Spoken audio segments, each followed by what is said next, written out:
Paternalism is behavior, by a person, organization or state, which limits some person or group's liberty or autonomy for that person's or group's own good. Paternalism can also imply that the behavior is against or regardless of the will of a person, or also that the behavior expresses an attitude of superiority. The word paternalism is from the Greek pater for father, though paternalism should be distinguished from patriarchy. Some, such as John Stuart Mill, think paternalism to be appropriate towards children. It is, perhaps, hardly necessary to say that this doctrine is meant to apply only to human beings in the maturity of their faculties. We are not speaking of children, or of young persons below the age which the law may fix as that of manhood or womanhood. Paternalism towards adults is sometimes thought to treat them as if they were children. Examples of paternalism include laws requiring the use of motorcycle helmets, laws punishing citizens for not obtaining their driving license in time, a parent forbidding their children to engage in dangerous activities, and a psychiatrist confiscating sharp objects from someone who is suicidally depressed. Soft and hard paternalism. The terms soft and hard are used in two quite different senses in this context.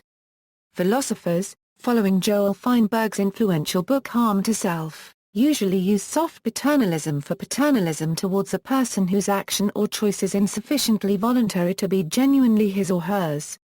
Hard paternalism in this usage means paternalism towards a person whose action or choice is sufficiently voluntary to be genuinely his or hers. Soft paternalism in this usage may also refer to interference with a person aimed to establish whether or not his or her action or choice is sufficiently voluntary. In contrast, economists and lawyers usually use soft paternalism for mild paternalism, that is paternalism that is not coercive, or not very heavy-handed. For example, libertarian paternalism is soft paternalism in this sense. Hard paternalism in this usage is coercive paternalism. Criteria for effective paternalism. Thomas Pogge argues that there are a number of criteria for paternalism. The concept should work within human flourishing. Generally accepted items such as nutrition, clothing, shelter, certain basic freedoms may be acceptable by a range of religious and social backgrounds. The criteria should be modest. The requirements of the criteria should not be understood as exhaustive, leaving societies the ability to modify the criteria based on their own needs. The supplementary considerations introduced by such more ambitious criteria of justice must not be allowed to outweigh the modest considerations. Opponents of paternalism.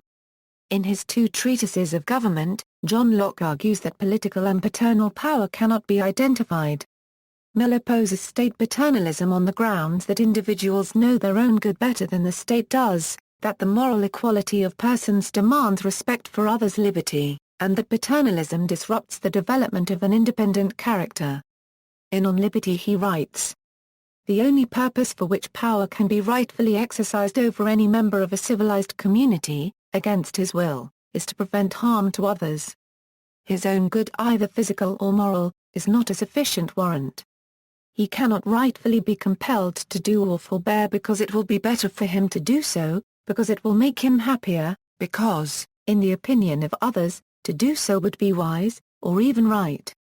Contemporary opponents of paternalism often appeal to the ideal of personal autonomy. See also, adultism, obscurantism, soft paternalism, industrial paternalism, rule according to higher law. References. External links, Paternalism, by Peter Subber.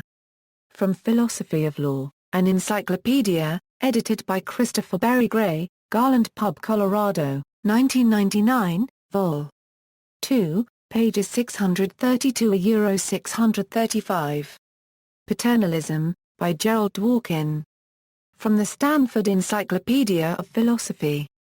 Counting the Dragon's Teeth and Claws. The Definition of Hard Paternalism by Thaddeus Mason Pope. From 20 Georgia State University Law Review 659–722, Monstrous Impersonation, A Critique of Consent-Based Justifications for Hard Paternalism by Thaddeus Mason Pope.